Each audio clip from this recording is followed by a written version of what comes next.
सिंधु नदी का पानी यूनानी और भारतीय सैनिकों के रक्त से लाल हो चुकी थी। एक तरफ अलेक्जेंडर का उत्तराधिकारी सेल्यूकस तो दूसरी तरफ अखंड भारत का निर्माण करने वाला भारतीय सम्राट चंद्रगुप्त मौर्य। आज फिजा थोड़ी सुकून भरी थी।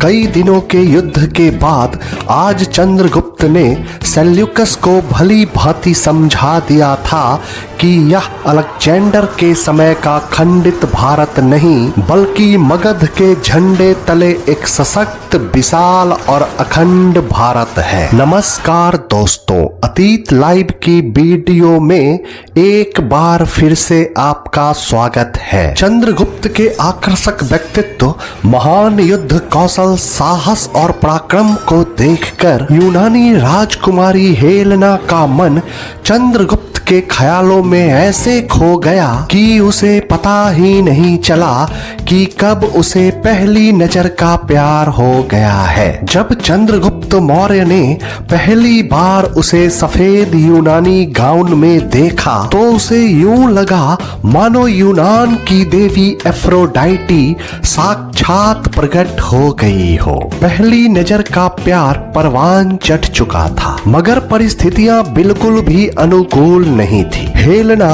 एक तो शत्रु राजा की पुत्री थी और दूसरा की न तो उसे भारतीय भाषा आती थी और न ही चंद्रगुप्त को ग्रीक भाषा। मगर आंखें भावनाओं को बयां करती है जिसे व्यक्त करने के लिए शब्दों की जरूरत नहीं होती और न ही उसे समझने के लिए भाषाओं की। एक दूसरे के प्रति यह निःशब्द आकर्षण केवल दो प्रेमियों का मिलन ही नहीं बल्कि दो साम्राज्य और दो संस्कृतियों का मिलन बनने जा रहा था। यूं तो चंद्रगुप्त पूर्व से शादीशुदा थे, मगर तत्कालीन समय में राजाओं की एक से अधिक विवाह आम बात हुआ करती थी। चंद्रगुप्त और हेलेना का एक दूसरे के प्रति यह लगाव अब किसी से छुपा नहीं रह सका था और जैसे ही चाणक्य को ज्ञात हुआ पहले तो उन्हें बेहद क्रोध आया, मगर चाणक्य ने भावुकता की बजाय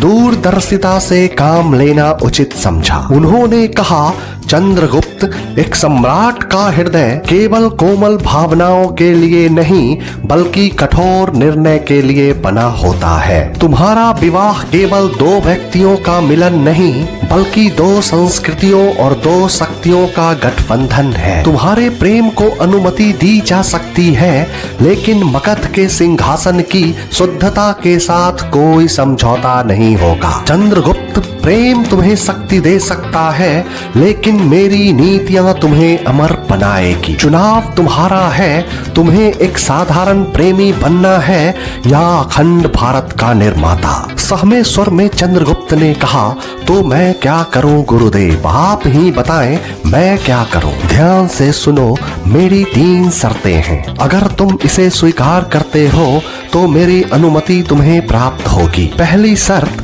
कि हेलेना से उत्पन्न पुत्र कभी भी मगध के सिंहासन का उत्तराधिकारी नहीं होगा। विदेशी मूल के सम्राट की निष्ठा भारत और यूनान के बीच बट सकती है, इसलिए आर्यावर्त का सम्राट पूरी तरह भारतीय रक्त और संस्कृति का होना चाहिए। दूसरी शर्त, विवाह के पश्चात हेलेना या उसका परिवार या यूनानी साम्राज्य का मगध की आंतरिक राजनीति और शासन व्यवस्था में कोई भी हस्तक्षेप स्वीकार नहीं किया जाएगा। और तीसरा, हेलेना को भारतीय परंपराओं, संस्कृति और धर्म का पालन और सम्मान करना होगा और वह अपनी यूनानी जीवन शैली को राज दरबार पर कभी नहीं थोपेंगी। और चंद्रगुप्त मौर्य तब चकित रह गए जब हेलेना को चाणक्य की इन शर्तों का पता चला। हेलेना ने कहा, हे आचार्य, मैं एक योद्धा की पुत्री हूँ और एक सम्राट की पत्नी बनने जा रही हूँ। मेरे लिए पुत्र का सुख उतना बड़ा नहीं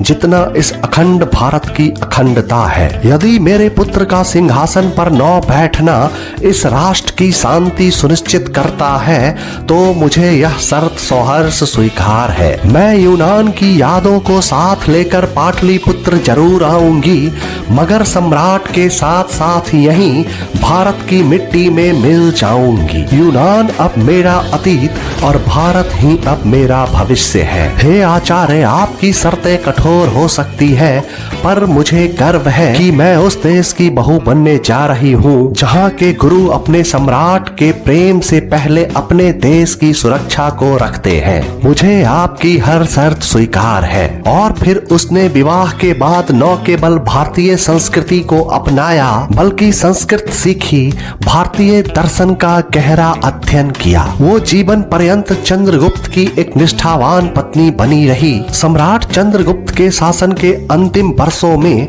मगध में 12 वर्षों का भीषण अकाल पड़ा। चंद्रगुप्त इस आपदा से विचलित हो गए। उन्हें लगा कि यह महान अकाल शायद अनेक युद्धों के कारण हुए रक्तपात का परिणाम है और साम्राज्य अपने पुत्र बिंदुसार को सौंप जैन गुरु भद्रबाहु के साथ दक्षिण भारत के श्रवणबेलगोला चले गए। जैन परंपरा के अनुसार चंद्रगुप्त ने संलेखना विधि को अपनाया। इसमें व्यक्ति स्वेच्छा से अन्न और जल का त्याग कर देता है ताकि आत्मा शरीर के बंधनों से मुक्त हो सके, और कठोर तपस्या द्वारा 2098 BCE में अपने प्राण त्याग दिए। आज उस पहाड़ी को चंद्रगिरी के नाम से जाना जाता है। सम्राट चंद्रगुप्त मौर्य के अंत के बाद अब बारी चाणक्य की थी, जो मरकर भी इतिहास में अमर हो गए।